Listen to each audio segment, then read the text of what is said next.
मुंशी प्रेमचंद की कहानी पूस की रात। हल्कू ने आकर स्त्री से कहा, सहना आया है, लाओ जो रुपये रखे हैं उसे दे दूं, किसी तरह गला तो छूटे।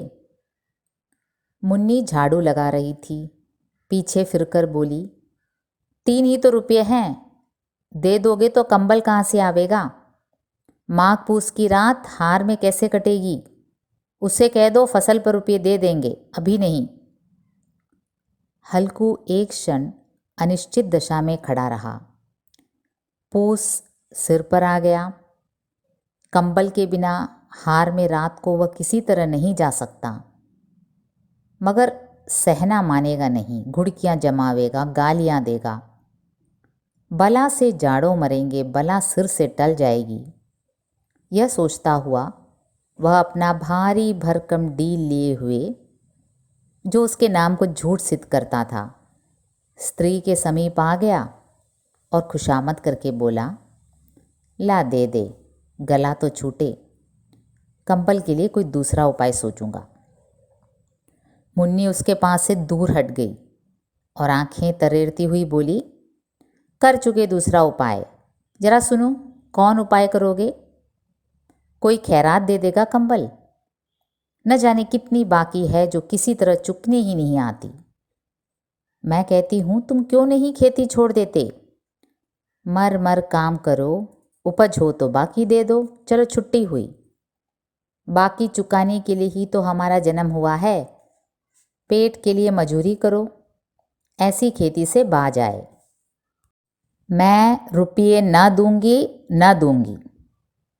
हल्कू उदास होकर बोला, तो क्या गाली खाऊं? मुन्नी ने तड़प कर कहा, गाली क्यों देगा? क्या उसका राज है? मगर यह कहने के साथ उसकी तनी हुई भौहें ढीली पड़ गईं। हल्कू के उस वाक्य में जो कठोर सत्य था, वह मानो एक भीषण जंतु की भांति उसे घूर रहा था। उसने जाकर आले पर से रुपये निकाले और लाकर हल्कू के हाथ पर रख दिए। फिर बोली, तुम छोड़ दो अब की से खेती, मजूरी में सुख से एक रोटी खाने को तो मिलेगी, किसी की घौंस तो न रहेगी। अच्छी खेती है, मजूरी करके लाओ, वह उसी में झोंक दो, उस पर से घौंस। हल्कू ने रुपये लिए और इस तरह बाहर चला मानो अपना हृदय निकाल कर देने जा रहा हो।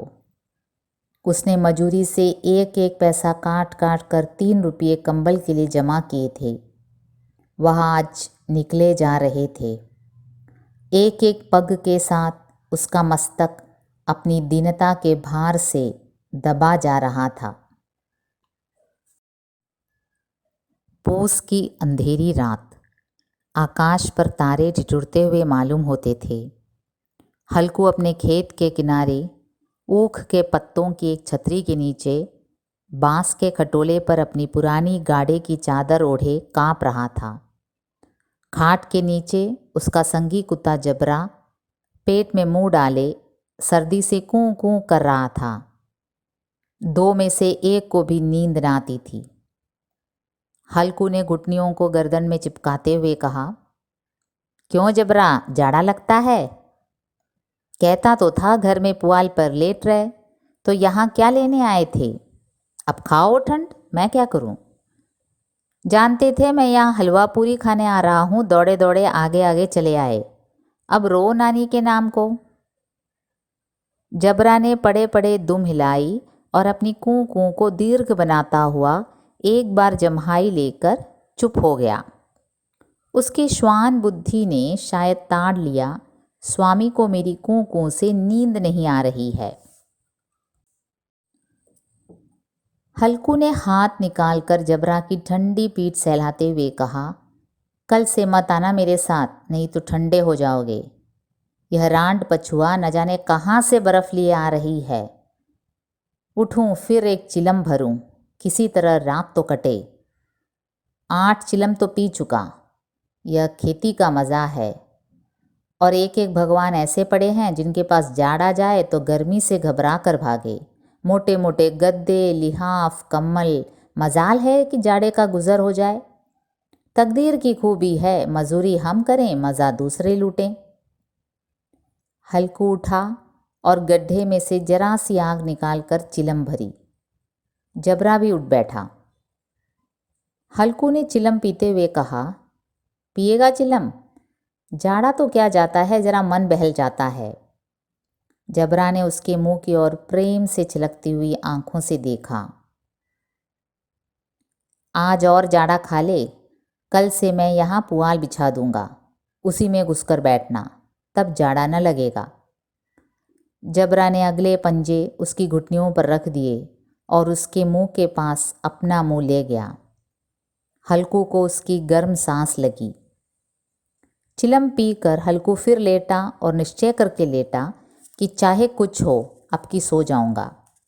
पर एक ही क्षण में उसके हृदय में कंपन होने लगा। कभी इस करवट लेटता, कभी उस करवट, पर जाड़ा किसी पिशाच की भांति उसकी छाती को दबाए हुए था। जब किसी तरह न रहा गया तो उसने जबरा को धीरे से उठाया और उसके सिर को थपथपाकर उसे अपनी गोद में सुला लिया। कुत्ते की देह से जाने कैसी दुर्गंध आ रही थी, पर वह उसे अपनी गोद से चिपटाए हुए ऐसे सुख का अनुभव कर रहा था जो इधर महीनों से उसे न मिला था।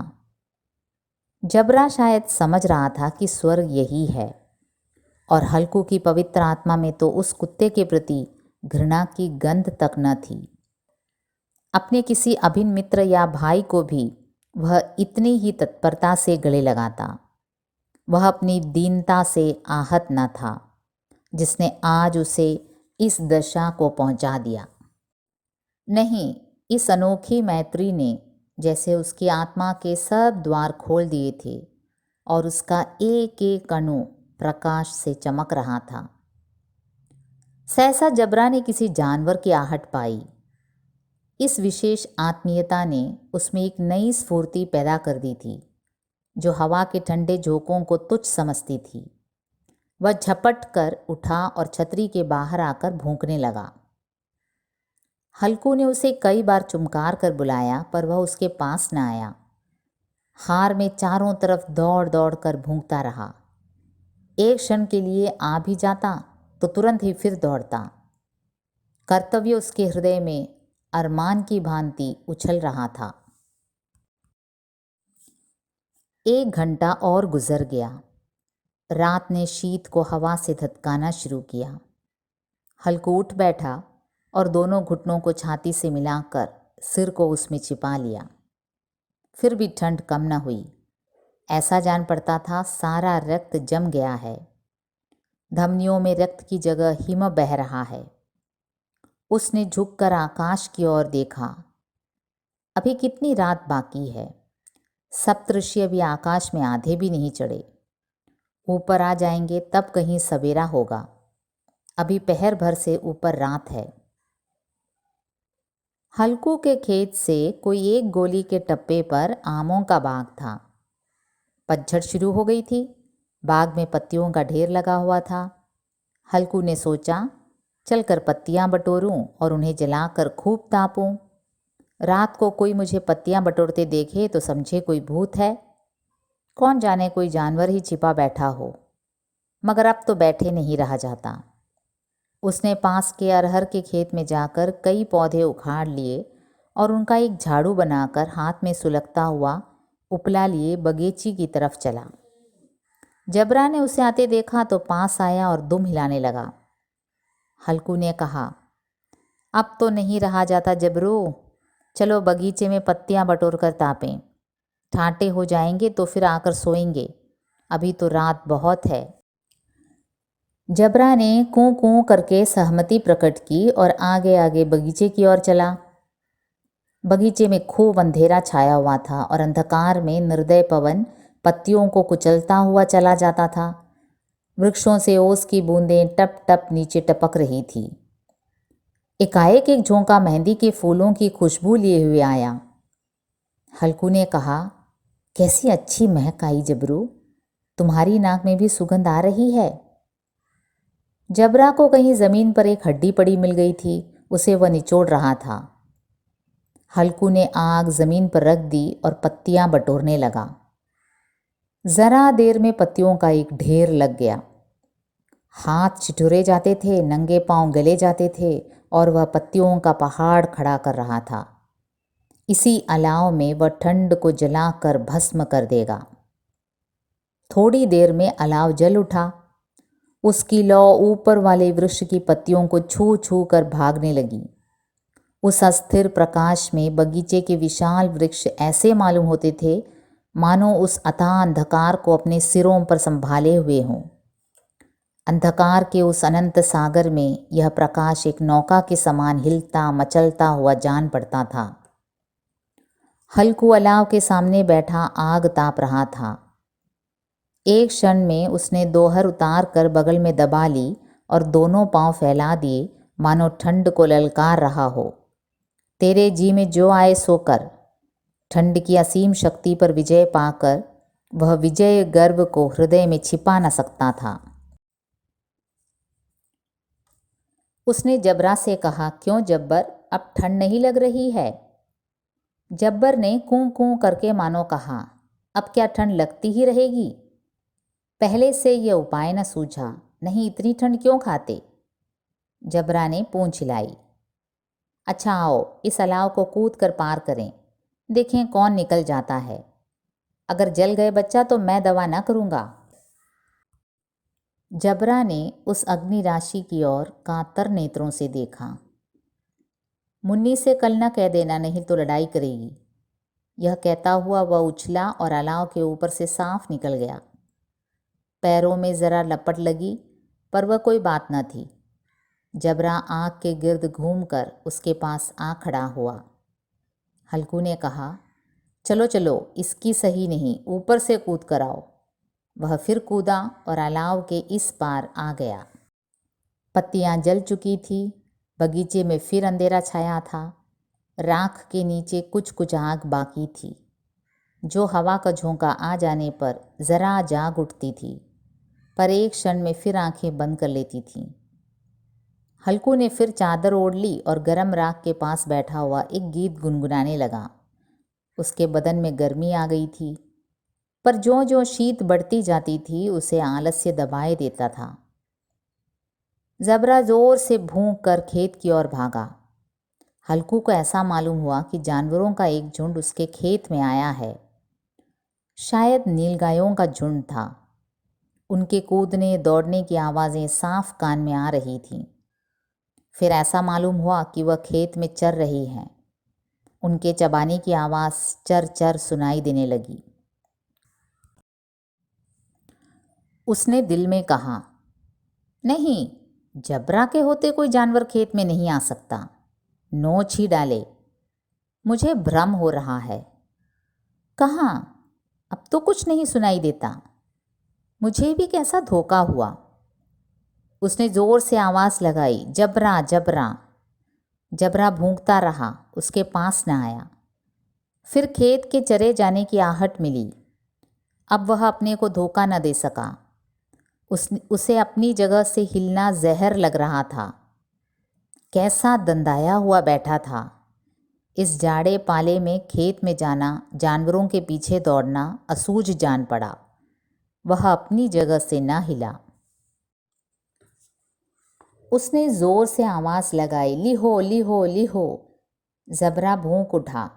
जानवर खेत चर रहे थे, फसल तैयार है। कैसी अच्छी खेती थी, पर ये दुष्ट जानवर उसका सर्वनाश किए डालते हैं। हल्कू पक्का इरादा करके उठा और 2-3 कदम चला, पर एकाएक हवा का ऐसा ठंडा चुभने वाला बिच्छू के डंक का सा झोंका लगा कि वह फिर बुझते हुए अलाव के पास आ बैठा और राख को कुरेद कर अपनी ठंडी देह को गरमाने लगा।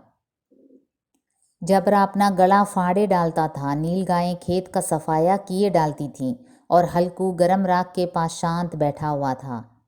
अकर्मण्यता ने रस्सियों की भांति उसे चारों तरफ से जकड़ रखा था। उसी राख के पास गर्म जमीन पर वह चादर ओढ़कर सो गया। सवेरे जब उसकी नींद खुली तब चारों तरफ धूप फैल गई थी और मुन्नी कह रही थी, क्या सोते ही रहोगे? तुम यहाँ आकर रम गए और उधर सारा खेत चौपट हो गया। हल्कू ने उठकर कहा, क्या तू खेत से होकर आ रही है? मुन्नी बोली, हाँ, सारे खेत का सत्यानाश हो गया। भला ऐसा भी कोई सोता है? तुम्हारे मड़ैया डालने से क्या हुआ? हल्कू ने बहाना किया, मैं मरते मरते बचा, तुझे अपने खेत की पड़ी है। पेट में ऐसा दर्द हुआ कि मैं ही जानता हूँ। दोनों फिर खेत की डांट पर आए।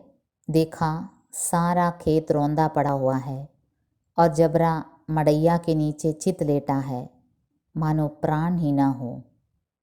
दोनों खेत की दशा देख रहे थे। मुन्नी के मुख पर उदासी छाई हुई थी, पर हल्कू प्रसन्न था। मुन्नी ने चिंतित होकर कहा, अब मजदूरी करके मालगुजारी भरनी पड़ेगी। हल्कू ने प्रसन्न मुख से कहा, रात की ठंड में यहाँ सोना तो न पड़ेगा।